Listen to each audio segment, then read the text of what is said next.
Those at Nintendo actually did it. They fixed not only the NSO, but a couple of games that we've had problems with. Ocarina of Time has been known for having fog issues as well as lighting problems, and that's completely rectified here in the Majora's Mask version on the Switch. Today we're going to be looking at Majora's Mask on the Switch and comparing it to the N64, and we're going to show you why this is the best version to play out of all of them, aside from the 64 version. Let's start with the fog issue. I know that's going to be the one that we should be tackling, and Nintendo did come back and fix it. I was nervous for Majora's Mask because in the beginning opening section is a great depiction of how the fog works in the game, where you see the Skull Kid appear before you. The fog is almost depicted verbatim as the 64 version, aside from a couple of different issues that I might have, but it looks exactly how it should be. You could see right here between the two comparison shots how they look almost exactly the same, and it's kind of hard to believe this is emulation in a good way.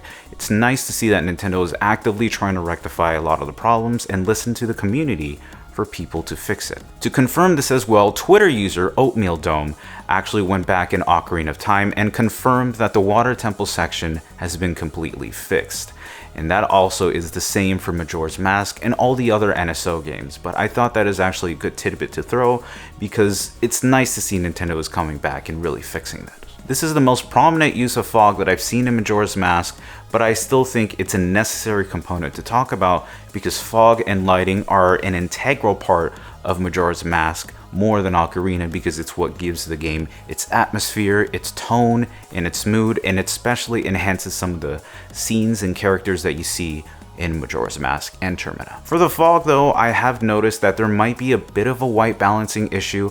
I've noticed that the fog looks a little bit whiter on the Switch version than it does on the 64, and it might be a little of a nitpick, but it's just something I've noticed as I was playing and editing these two shots together.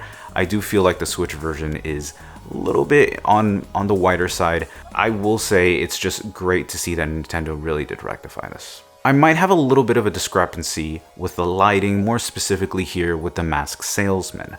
I did notice that the light is a bit lighter than it should be instead of the darkened nature that you see when you first speak to him and get the mask removed. In comparing these two shots, I have noticed that the Switch version is a bit lighter, and that's not really something I'm too big of a fan of because, like I said before, the lighting is what gives Majora's Mask its creepy and dark nature. While I won't harp on the smoothing filter because I've talked about that in previous videos, which you could see right here on Banjo-Kazooie, it is nice to see that Nintendo is applying these filters and making the 3D models look even better, while the 2D of course suffers a little bit because of the smoothing filter, and you can see the outline of some items as well. I do feel Majora's Mask does not use 2D textures as much as it does 3D in the usable sense, but it is something worth noting, and I think a lot of people do need to know about the smoothing filter either way. The gameplay is the most surprising feature here, and in a very different way than you think.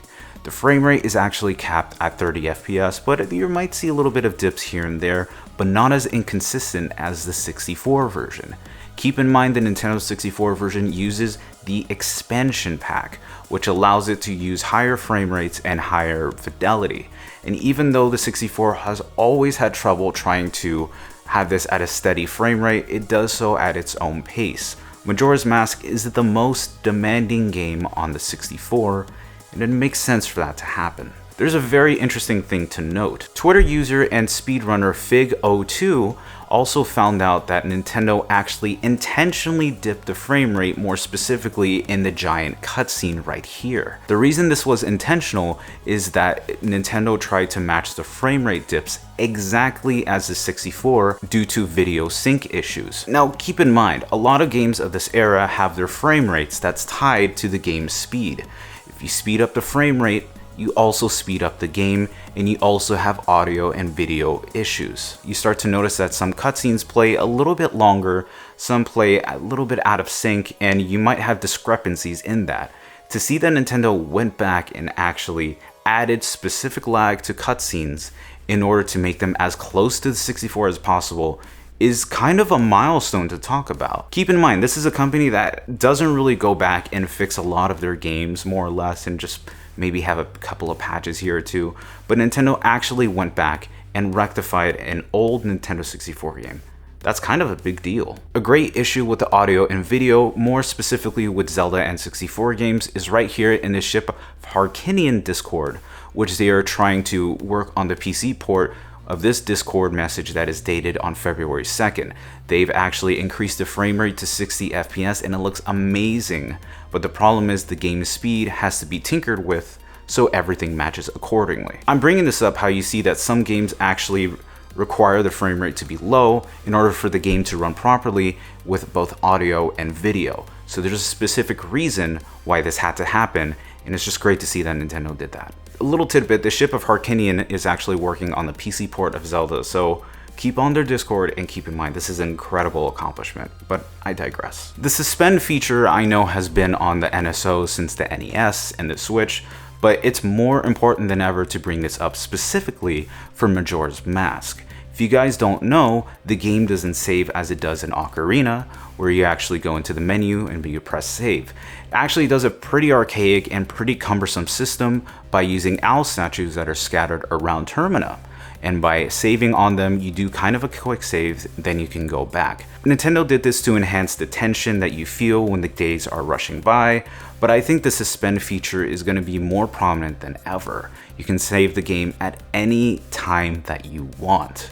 That's a huge deal considering that there are long stretches where you're not going to be saving the game, and to be able to do that is just amazing. So keep those Suspend features. It's an incredibly important thing to do now more than ever. And the last thing I do want to go into is actually accessibility and the cost of entry. And this is a huge deal.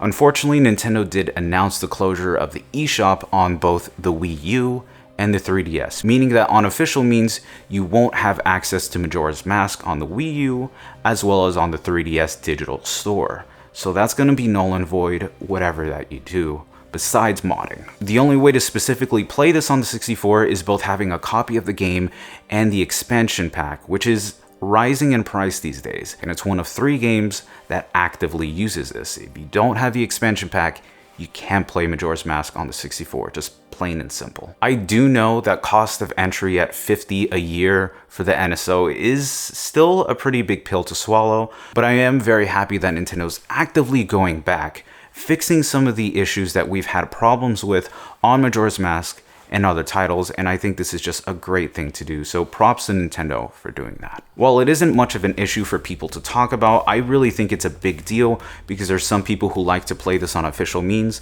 but in my opinion, the best way to play Majora's Mask in 2022 is the Switch version. All the gameplay elements are fixed. The graphical elements have been actually painstakingly taken back, been revised, and been fixed for the Switch hardware, and it just works really well. On top of that, you have portable mode where you can take it everywhere that you can go, and you also have Suspend features, which I know of course is akin to save states, but it's still very worthwhile to talk about, especially for Majora's Mask, so you can save anywhere that you want to without relying on the owl statues. But what do you guys think? How are you going to be playing Majora's Mask? Are you going to be going on the Switch version and taking it wherever you go? Or maybe you want to go back on the 64 and just experience those raw, weird-ass pixels. Let me know down in the comments below so we can have a discussion. Thank you guys so much for watching this video, and hey, my videos are officially lossless quality, meaning that whatever you see on screen besides video compression is going to be exactly what's going to be on the consoles. And I wanted to thank these guys on screen for supporting the channel, as well as Tells Rob and Power Matt. And if you want to see more videos of what I do and even more comparisons, check right here. You can see everything that you need to check out. Thank you guys so much. I hope that you enjoyed this, and I'll see you very soon.